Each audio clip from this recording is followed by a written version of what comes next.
Have you ever been in a one-sided relationship? When someone has an anxious attachment style, they tend to sacrifice a lot for the people that they love. And when their partner doesn't reciprocate that kind of energy, they get upset, resentful even. But why do you sacrifice anything for this person in the first place? Is it a selfless act, or is it an act that is influenced by a fear of abandonment? Let's say you and I are close friends. One night I call you and I say, I need your help right now. I was moving my fridge from up against the wall and it toppled over.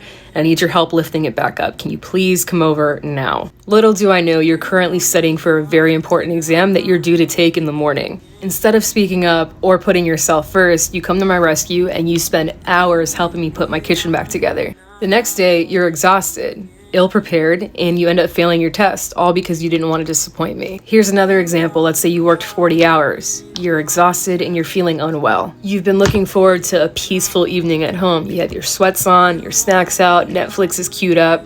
I call you again and I say, hey, come out and join me. I miss you. I want to spend time with you. You do, and then the next day you feel sick as a dog. Why would you be afraid to vocalize your needs? Why would you be afraid to say no to me? If I care for you and I value you for who you are, I wouldn't want you to fail your important tests and I wouldn't want you to get sick. If you think that your partner is going to abandon you for prioritizing yourself in these kinds of situations, it means one thing. You think your value depends entirely on what you can do for others. And that simply isn't true. Who you are is enough. You don't have to go to the ends of the earth for someone to love and appreciate you. Setting boundaries means weeding out the bloodsuckers from the people who actually care for you. And when you don't set boundaries, you unintentionally enable these one-sided relationships. Selfish people love getting into relationships with people who have weak boundaries, period.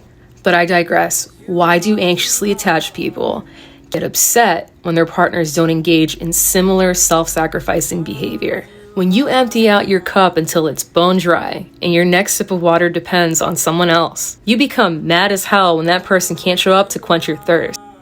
That being said, you are responsible for your mental health, your physical health, and your happiness. You are the only one living in that body. That life is 100% yours. Stop neglecting your needs and holding other people responsible for meeting them for you. If this is something that you struggle with, I'm a huge advocate for therapy.